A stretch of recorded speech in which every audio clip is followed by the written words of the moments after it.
এই মার্কা এমন একজন মানুষের মার্কা যাকে গত 15 বছর অন্যায়ের বিরুদ্ধে আপনারা লড়াই করতে দেখেছেন।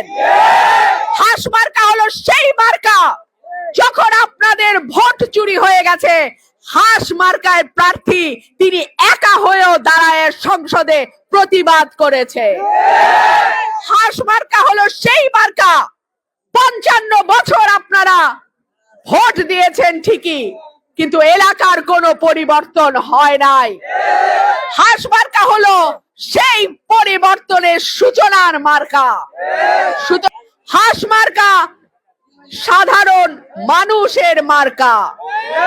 হাঁস মার্কা কোন দলের নয়, জনগণের মার্কা। হাঁস মার্কা অন্যায়ের বিরুদ্ধের মার্কা। হাঁস মার্কা দুর্নীতির। এই মার্কা কোনো উপর থেকে ওহী নাজিল হয়ে হঠাৎ কইরা একজন অজানা মানুষকে বসায়া দেওয়ার মার্কা নয়। হাঁস মার্কা নতুন প্রজন্মের মার্কা। হাঁস মার্কা মানুষের ভাগ্য পরিবর্তনের মার্কা। হাঁস মার্কা মানুষের অধিকার আদায়ের মার্কা। সুতরাং আমার গ্রামের যারা সাধারণ ভোটার, আমার এলাকার যারা সাধারণ ভোটার, দরিদ্র মানুষ, খেটে খাওয়া মানুষ, আপনাদের মার্কা হলো হাঁস মার্কা। এই মার্কা কোনো উপর থেকে ওহী নাজিল হয়ে হঠাৎ কইরা একজন অজানা মানুষকে বসায়া দেওয়ার মার্কা নয়। এই মার্কা এমন একজন মানুষের মার্কা যাকে গত 15 বছর অন্যায়ের বিরুদ্ধে আপনারা লড়াই করতে দেখেছেন। হাঁস মার্কা হলো সেই মার্কা, যখন আপনাদের ভোট চুরি হয়ে গেছে, হাঁস মার্কায় প্রার্থী তিনি একা হয়েও দাঁড়ায় সংসদে প্রতিবাদ করেছে। হাঁস মার্কা হলো সেই মার্কা, 55 বছর আপনারা ভোট দিয়েছেন ঠিকই, কিন্তু এলাকার কোনো পরিবর্তন হয় নাই। হাঁস মার্কা হলো সেই পরিবর্তনের সূচনার মার্কা।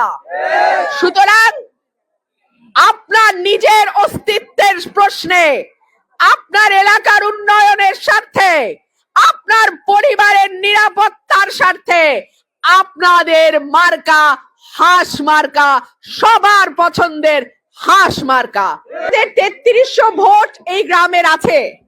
আমার বিনীত অনুরোধ থাকবে, অন্তত 3000 ভোট যেন কাস্ট হয়। আর এই 3000 ভোটের মধ্যে একটা ভোট আমি অন্য কাউরে দিতে রাজি না। এই 3000 ভোটই আমি চাই।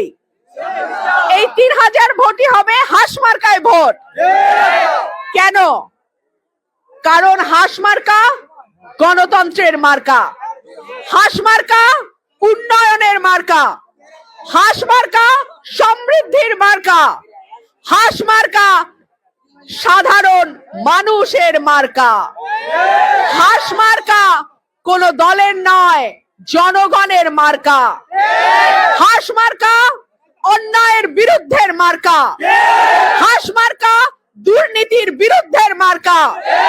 হাঁস মার্কা চাঁদাবাজি, জমি দখল, বালুর ব্যবসা, ব্যবসা দখল, মামলা বাণিজ্যের বিরুদ্ধের মার্কা।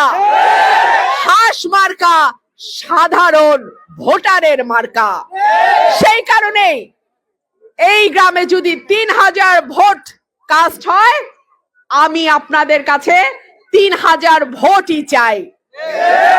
সেই কারণেই আমি বলবো, আসসালামু আলাইকুম। আশা করি আপনারা ভালো আছেন। আগামী 12ই ফেব্রুয়ারি জাতীয় নির্বাচন। তো নির্বাচনের আগের এই যে 10-12 দিন, এটা খুবই একটা ক্রুশিয়াল সময়। এই সময়ে যারা নির্বাচনে অংশগ্রহণ করছে, প্রার্থী যারা, তাদের বক্তৃতায় আউটলাইন থাকা খুবই জরুরি। কারণ আপনি অন্য প্রতিপক্ষকে ব্যাশিং করতে গিয়ে তাকে হুমকি দিচ্ছেন কিনা এটা দেখার বিষয়। কেউ কেউ তো আবার মাঠে নামতে দিবে না, এই করবে সেই করবে এগুলা বলে কথা বলতেছেন। ভাই, এটা 24-এর পরের বাংলাদেশ। এখানে ওই আপনি চাইলেই কাউরে মাঠে নামতে দিবেন না, এটা বললে আপনাকে মব কইরা দেখা যাবে যে তৌহিদি জনতা মাইরা ফেলবে। So don't do it. Second thing হচ্ছে, ধরেন আমার অবস্থানটা আমি পরিষ্কার করি। আমি কোন দল করি বা কি করি, এটা এখন প্রশ্ন আসতেছে কেন ভাই? গত 17 বছর যখন আমরা হাসিনার বিরুদ্ধে মাঠে ছিলাম, জেলে গেছি, বিদেশে থেকে কথা বলছি, তখন খুব ভালো লাগছে না? আমরা একেবারে সাহসী, বিপ্লবী, কত কিছু কইছেন আপনারা। আপনাদের কোনো লজিস্টিক সাপোর্ট ছাড়া আমরা কিন্তু দেশের পক্ষে এমনিতেই কথা বলছি, নিজের দায়বদ্ধতা থেকে। তখন তো গুপ্ত বলেন না কেউ, এখন বলেন কেন? 5 তারিখের পরে কিছু অসাধু লোকজন বাংলাদেশ জাতীয়তাবাদী দলটাকে অজনপ্রিয় করার জন্য সর্বাত্মক কাজ করছে, নিজেদের স্বার্থ হাসিলের জন্য। আমি তাদের বিরুদ্ধে আগেও সোচ্চার, এখনও সোচ্চার, এবং এটা আমি সারা জীবন থাকব।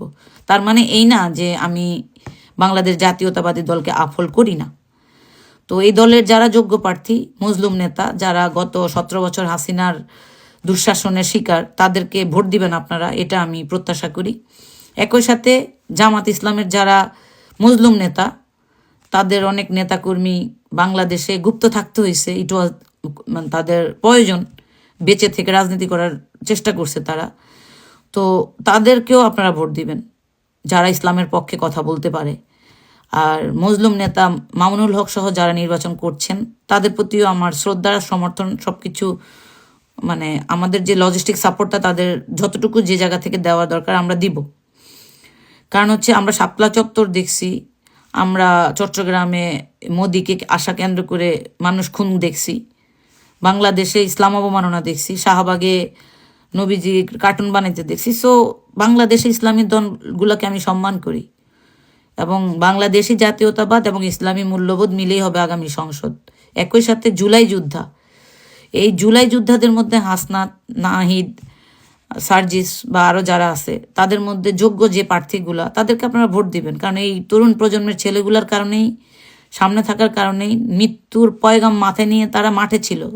তারা কোনো ওই চিপা চাপায় বৈশা বক্তৃতা দেয় নাই। অতএব তাদের পক্ষে আমাদের থাকতে হবে। আমরা 71-কেও আফল করি, আমরা জুলাইকেও আফল করি। একই সাথে আধিপত্যবাদের বিরুদ্ধে হাদি শহীদ হয়েছে, সে হাদির প্রতিও সম্মান রেখে আমরা বাংলাদেশে এমন একটা সংসদ চাই যেখানে সবার মধ্যে রাজনৈতিক প্রতিযোগিতা থাকবে, কিন্তু কেউ ফেসিস্ট হবে না। এটাই আমরা চাই। এবং কোনো বিদেশি দালালদের এজেন্ডা বাংলাদেশ সংসদ দখল করবে, এটাও আমরা চাই না। একই সাথে কালোবাজারি, ঋণ খেলাপি, দুর্নীতিবাজ, চাঁদাবাজ, এদেরকে 100% বয়কট করতে হবে। এটা হচ্ছে আমার অবস্থান। আমি কোনো একক ব্যক্তিকে সমর্থন করি না। আমি শহীদ রাষ্ট্রপতি জিয়াউর রহমানের দল, বাংলাদেশের এমন একটা রাজনৈতিক দল, মানে এই দলটা হচ্ছে জনবান্ধব একটা দল।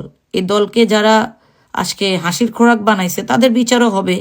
হয়তো জনাব তারেক রহমান সাহেব দেখে অনেক কিছু করতে পারেন না, বাট 1.5 বছর যাদের বিরুদ্ধে আমরা কথা বলছি, এরা বাংলাদেশ জাতীয়তাবাদী দল ওন করে না, এরা থাকতেও পারবে না।